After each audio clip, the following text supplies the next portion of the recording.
Black Panther, the highly anticipated solo movie debut for the character and the 18th installment in the Marvel Cinematic Universe, is finally opening in cinemas worldwide. While Black Panther has only appeared in one MCU movie so far, you may not have realised that Marvel, doing what they do best, have been world building for his eventual story arc since the earliest days of the MCU. While some of these building blocks may be simple Easter eggs or throwaway one-liners, some amount to some pretty crucial and important plot points that give us a greater understanding of and set up for the world and story featured in T'Challa's debut movie. So once again, I've gone to the effort to compile all the Black Panther nods, references and setups in the MCU up until this point for all you lazy bones out there who can't be bothered scouring through a couple of movies for yourselves. Absolute lazy bones. I'll let you know right off the bat, there are no spoilers for Black Panther in this video. This is just a simple recap to prepare you for the movie. And at that, please allow me to introduce you to The Road to Black Panther.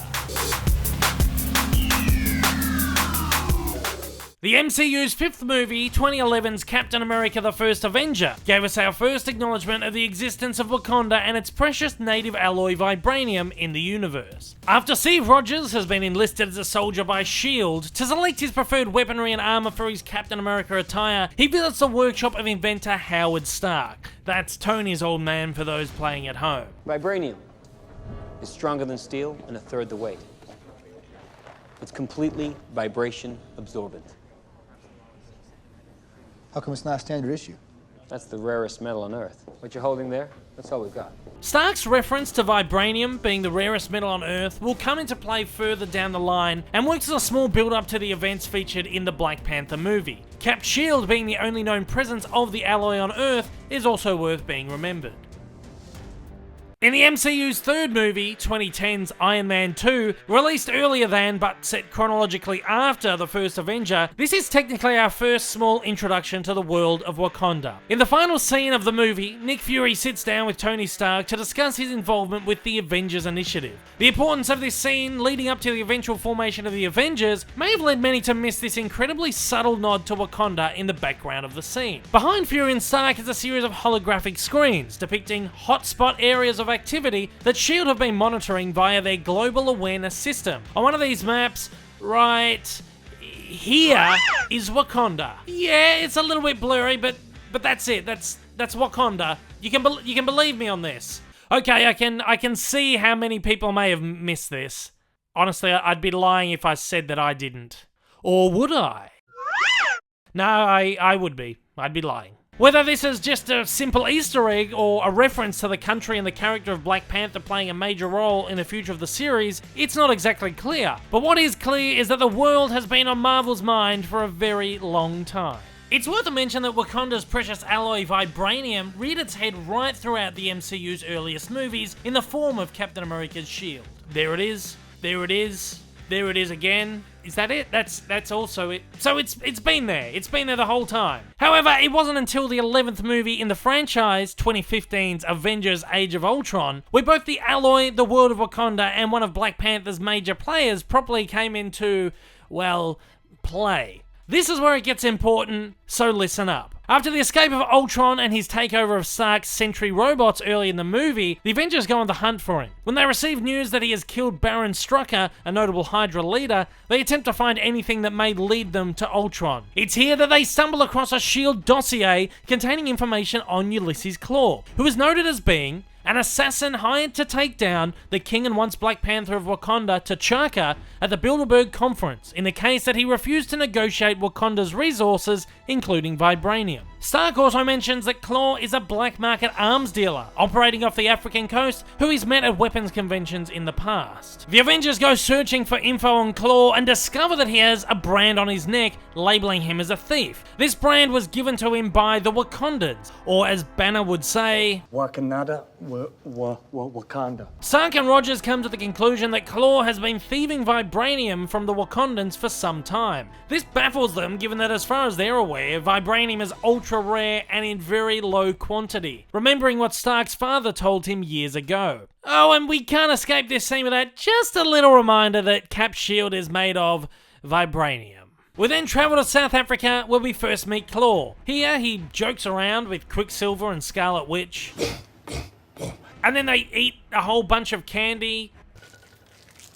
And then Ultron shows up. Ultron threatens Klaue into revealing his stash of vibranium, which he discovers he has been in fact thieving out of Wakanda for years. Ultron pays Klaue a whole bunch of monies for his stash, which is worth billions. Klaue accuses Ultron of being one of Stark's creations, and an unimpressed Ultron chops his arm off. What? What kind of response is that? Calm it, mate. It's not that serious. Ultron kicks Klaue in the face. He rolls down the stairs and we just never see him again in the movie. At this point, the Avengers show up, and that's really not all that important going forward for Black Panther's story. And although this isn't incredibly important either, it's probably worth noting that with the stolen vibranium and some synthetic tissue, Ultron creates a synthetic body which he intends to use as his final form. However, before he can, the Avengers pinch it from him and using an Infinity Stone, bring it to life, creating their own synthetic Avenger, the Vision. So yeah, Vision is vibranium as well.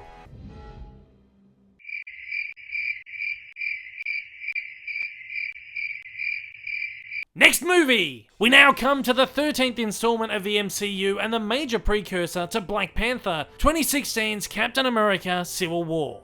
At the beginning of the movie, Captain America and his squad of Avengers are battling his nemesis Crossbones in Lagos, Nigeria. This is a personal squabble which turns into yet another mass destruction event caused by the Avengers, where a bunch of buildings are blown up and a ton of people are killed, including a number of relief aid workers from Wakanda. Because of this, as well as previous large-scale mass destruction events caused by the Avengers, such as the Battle of New York and the battle against Ultron in Sokovia, the United Nations proposes the Sokovia Accords legislation, which, if passed, would mean the Avengers and other enhanced individuals would have to be regulated by the UN. While Stark and Rogers and their fellow Avengers are all squabbling, we should sign, no we shouldn't, we should sign it, no we shouldn't. T'Challa and his father King T'Chaka, remember him, make their first on-screen appearances as they travel to Vienna to speak at a meeting of the UN regarding the death of their citizens in Nigeria and their willingness to sign the Accords. While T'Chaka is addressing the UN, a terrorist bomb explodes, killing him and leaving T'Challa with a taste for revenge.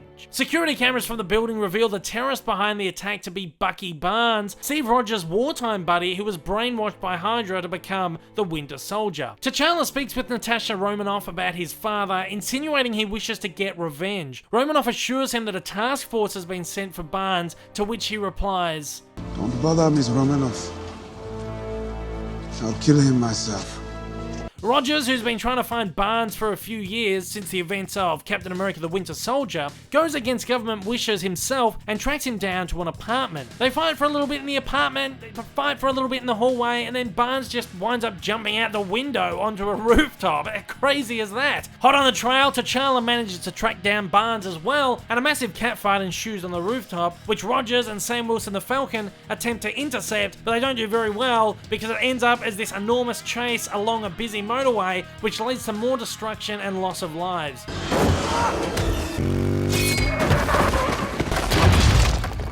The four are then intercepted themselves by Colonel James Rhodes, the War Machine, and his army, and they're taken into custody. Bucky is captured and the other three men are arrested for obstructing justice. As the men are transferred to the Joint Terrorism Task Force Center run by the CIA, Rogers questions T'Challa about his suit. Your suit. It's vibranium? T'Challa then explains the suit and the meaning behind it, giving us our very first introduction to the origins of the Black Panther. You know what? I'm just gonna let him say it. The Black Panther has been the protector of Wakanda for generations. A mantle passed from warrior to warrior. But now, because your friend murdered my father, I also wear the mantle of king.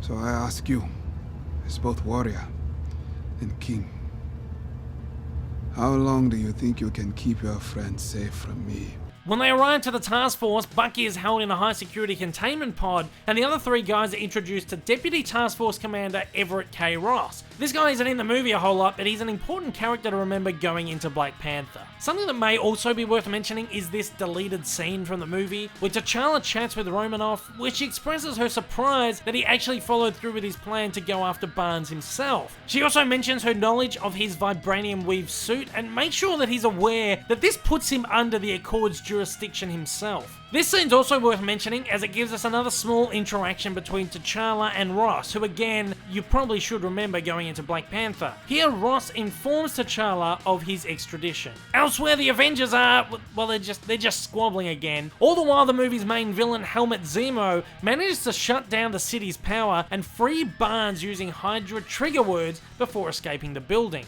Barnes escapes his pod and ends up beating up on the Avengers, who attempt to prevent him from leaving the building, and even T'Challa gets in on the action as he tries to capture or kill Barnes himself. Unfortunately, T'Challa lets Barnes slip away. Rogers goes after him and Bucky jumps into a helicopter for some reason, but then just ends up crashing the helicopter purposely, and then they just land in this lake. Rogers saves him and with the help of Wilson incarcerates him. It's here that they learn that this Zemo bloke plans to release a whole bunch of other dormant Winter Soldiers on the world from an old Hydra facility in Siberia. T'Challa plans to leave the compound with Io, a member of his Dora Milaje, when Romanoff stops him, telling him she can help him find Barnes. Rogers and his team decide to go after Zemo before he can go through with his crazy plan, yet as they attempt to leave, Tony and his team intercept their flight and end up getting in an Avengers vs Avengers fight. T'Challa, who's been led there by Romanoff, decides to once again get in on the action, not only punching on with Bucky, but also beating up on any other Avenger that gets in his way. This is a pretty cool sequence, so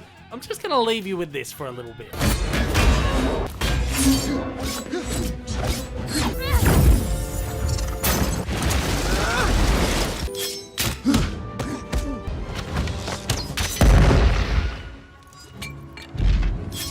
Okay, that's enough of that. T'Challa ends up going on a beeline after Barnes and Rogers, but is stopped by Romanoff, who allows them to escape in a Quinjet.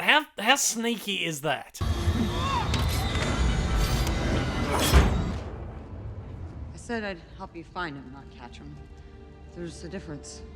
T'Challa steals a Quinjet for himself and follows them to the Hydra base. When there, Stark, also after Rogers and Barnes, turns up and more squabbling ensues. They get into a whole bunch of personal stuff, and then Zemo pops up with a whole bunch of exposition that isn't all that important here. However, this is where T'Challa, overhearing this squabbling, discovers that Barnes was under the influence of Zemo when he triggered the explosion that killed his father. I assume that after he hears this, T'Challa just kind of like slinks out for a bit, because we don't see him again for a little while. Meanwhile, Stark and Rogers get in a massive punch on after Stark finds out that Barnes killed his parents, and Rogers knew all along. It's very, very political and very personal stuff. Barnes attempts to intercept the battle, but then just ends up getting his arm blown off too. Crikey, that's gotta hurt. What is it with people and just like chopping and blowing off arms in this series? It's crazy. After this, Rogers ends up disabling Stark's Iron Man suit and he leaves the compound with Barnes. Zemo, whose plan the whole time was actually to tear apart the Avengers, waits outside the compound where he's approached by T'Challa. The two have a pretty deep conversation about vengeance and the terrible things that men have done because of it,